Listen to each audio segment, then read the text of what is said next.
नमस्कार दोस्तों, आप कैसे हैं? आई होप आप अच्छे होंगे, बिंदास होंगे और अपनी तैयारी में जुटे होंगे। तो मैं मनीष पायल आपका अपने YouTube channel MP classes Jhunjhunu पर बहुत स्वागत करता हूं। आज की क्लास में हम दिल्ली पुलिस कांस्टेबल परीक्षा 2023 के लिए 20 महत्वपूर्ण प्रश्न हल करेंगे। आज की क्लास वैसे देखें तो 4 नंबर क्लास हो जाएगी, पार्ट नंबर 4, और वैसे देखें तो 15 नंबर क्लास हो जाएगी दोस्तों। आज की क्लास का 1 नंबर प्रश्न वैसे 41 नंबर प्रश्न हो जाएगा दोस्तों। विधानसभा में धन विधेयक किसकी पूर्व अनुमति पर पेश किया जाता है? किसकी अनुमति पर पेश किया जाता है दोस्तों?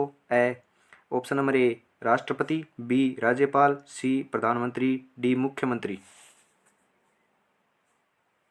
इसका आंसर हो जाएगा दोस्तों ऑप्शन नंबर बी, राज्यपाल की अनुमति पर किया जाता है दोस्तों। 42 नंबर प्रश्न हो जाएगा दोस्तों। राज्यपाल का कार्यकाल होता है, कितना होता है राज्यपाल का कार्यकाल दोस्तों? ए 5 वर्ष तक, बी 6 वर्ष तक, सी राष्ट्रपति के प्रसाद पर्यंत तक, डी 60 वर्ष की आयु तक। इसका आंसर हो जाएगा दोस्तों ऑप्शन नंबर सी, राष्ट्रपति के प्रसाद पर्यंत तक होता है दोस्तों। इसका आंसर सी हो जाएगा। 43 नंबर प्रश्न हो जाएगा दोस्तों। स्वतंत्र भारत में निम्नलिखित में से कौन सी महिला किसी राज्य की पहली राज्यपाल थी? कौन सी थी दोस्तों? A Shrimati Sarojini Naidu, B Shrimati Sucheta Kripalani, C Shrimati Indira Gandhi, option number D Shrimati Vijayalakshmi Pandit. इसका आंसर हो जाएगा दोस्तों option number A, Shrimati Sarojini Naidu.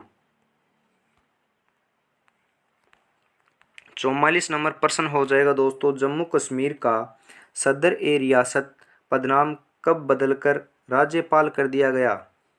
ए वर्ष 1948 में, बी वर्ष 1950 में, सी वर्ष 1952 में, डी वर्ष 1965 में। इसका आंसर हो जाएगा दोस्तों ऑप्शन नंबर डी, वर्ष 1965 के अंदर यह नाम बदलकर राज्यपाल कर दिया गया दोस्तों। 45 नंबर प्रश्न हो जाएगा दोस्तों। विधानसभा सदस्य निर्वाचित होने के लिए कितनी न्यूनतम आयु आवश्यक है? ए 25 वर्ष, बी 35 वर्ष, सी 30 वर्ष, डी 21 वर्ष। इसका आंसर हो जाएगा दोस्तों ऑप्शन नंबर ए, 25 वर्ष है दोस्तों।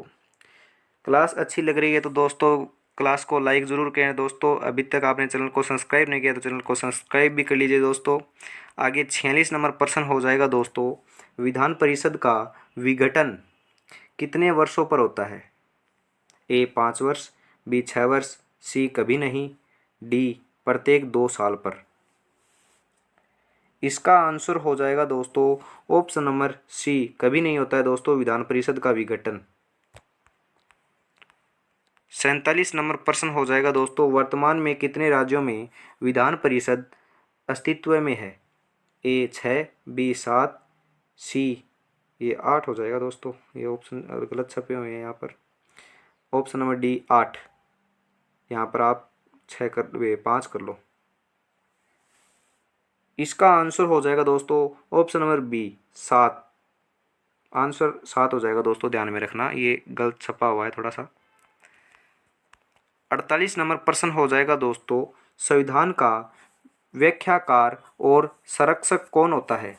ए राष्ट्रपति, बी संसद, सी सर्वोच्च न्यायालय, डी भारत का महाधिवक्ता। इसका आंसर हो जाएगा दोस्तों ऑप्शन नंबर सी, सर्वोच्च न्यायालय होता है दोस्तों।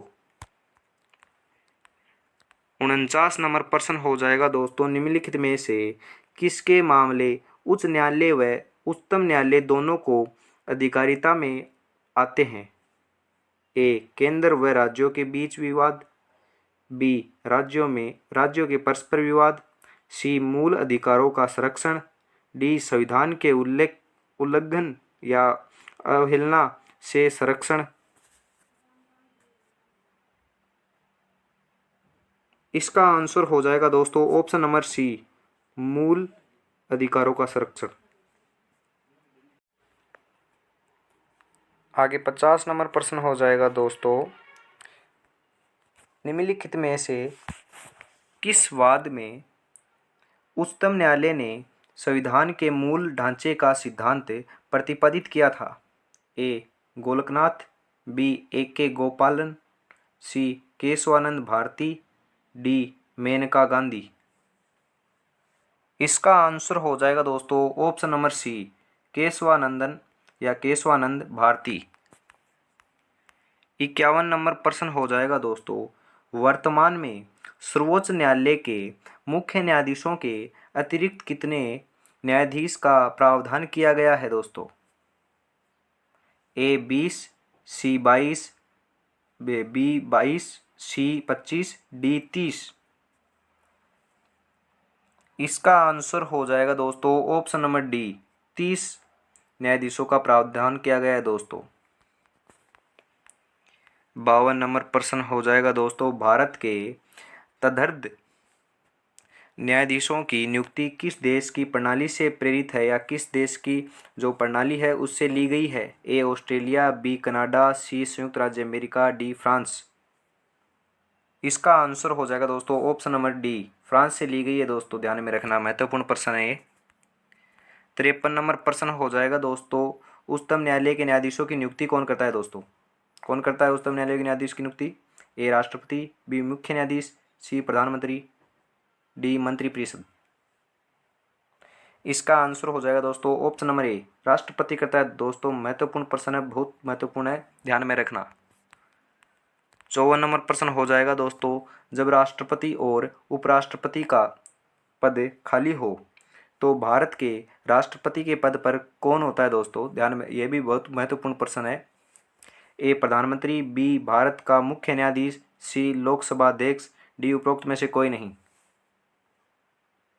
इसका आंसर हो जाएगा दोस्तों ऑप्शन नंबर बी, भारत का मुख्य न्यायाधीश जो होता है वह पद ग्रहण करता है जब राष्ट्रपति और उपराष्ट्रपति पद खाली होता है। ध्यान में रखना दोस्तों, महत्वपूर्ण प्रश्न है 2023 की भर्ती के लिए दिल्ली पुलिस।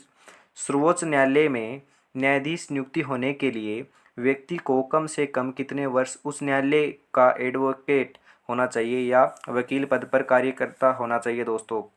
कितने वर्ष तक? ए 20, बी 10, सी 8, डी 25। इसका आंसर हो जाएगा दोस्तों ऑप्शन नंबर बी, 10 साल का अनुभव होना चाहिए दोस्तों, उसके पास एडवोकेट होना चाहिए। 56 नंबर प्रश्न हो जाएगा दोस्तों, उच्च न्यायालय के मुख्य न्यायाधीश की नियुक्ति कौन करता है? जो उच्च न्यायालय है उसके मुख्य न्यायाधीश की नियुक्ति कौन करता है दोस्तों? महत्वपूर्ण प्रश्न है बहुत ही। ए राष्ट्रपति, बी सर्वोच्च न्यायालय का मुख्य न्यायाधीश, सी राज्य का राज्यपाल, डी राज्य का मुख्यमंत्री। इसका आंसर हो जाएगा दोस्तों ऑप्शन नंबर ए, राष्ट्रपति करता है दोस्तों, ध्यान में रखना। 57 नंबर प्रश्न हो जाएगा दोस्तों, उच्च न्यायालय के न्यायाधीशों को शपथ ग्रहण कौन करवाता है? उच्च न्यायालय का जो न्यायाधीश होते हैं उनको शपथ ग्रहण कौन करवाता है दोस्तों? ए राष्ट्रपति, बी राज्यपाल, सी मुख्यमंत्री, डी सेवानिवृत्त मुख्य न्यायाधीश। इसका आंसर हो जाएगा दोस्तों ऑप्शन नंबर बी, राज्यपाल करवाता है दोस्तों।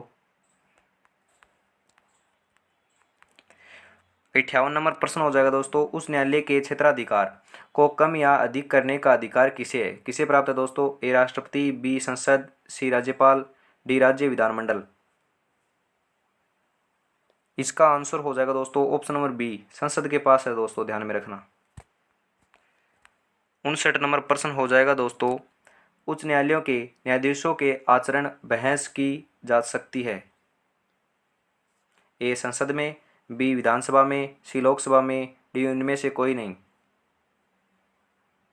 इसका आंसर हो जाएगा दोस्तों इनमें से कोई नहीं, इन सभी में नहीं की जाती है दोस्तों इसकी आचरण और बहस के ऊपर बातचीत। आज की क्लास का अंतिम प्रश्न 60 नंबर प्रश्न हो जाएगा दोस्तों, महत्वपूर्ण प्रश्न है यह भी। निम्नलिखित में से कौन सुमेलित नहीं है? ध्यान में रखना, नहीं पूछ रहा है ये। कर्नाटक उच्च न्यायालय बेंगलुरु, बी मध्य प्रदेश उच्च न्यायालय भोपाल, सी राजस्थान उच्च न्यायालय जोधपुर, डी केरल उच्च न्यायालय एर्नाकुलम। इसका आंसर हो जाएगा दोस्तों option number B, Madhya Pradesh उच्च न्यायालय भोपाल के अंदर स्थित नहीं है दोस्तों, ध्यान में रखना।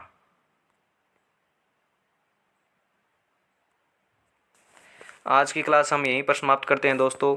आई होप आपको क्लास अच्छी लगी होगी। अभी तक आपने चैनल को सब्सक्राइब नहीं किया तो चैनल को सब्सक्राइब कर लीजिए। परीक्षा तक आपको 20 महत्वपूर्ण प्रश्न रोज़ देखने को मिलेंगे। अति महत्वपूर्ण प्रश्न है दोस्तों, परीक्षा में बार बार पूछे जाते हैं, आगे भी पूछे जाएंगे। इस बार आपको पेपर क्लियर करना है तो आप हमारे चैनल पर बने रहें, रोज़ जीके के महत्वपूर्ण प्रश्न देखते रहिए दोस्तों। क्लास अच्छी लगी तो लाइक ज़रूर करें दोस्तों। आज की क्लास में इतना ही रखते हैं दोस्तों, कल फिर मिलेंगे अन्य महत्वपूर्ण प्रश्नों के साथ। जय हिंद, जय भारत।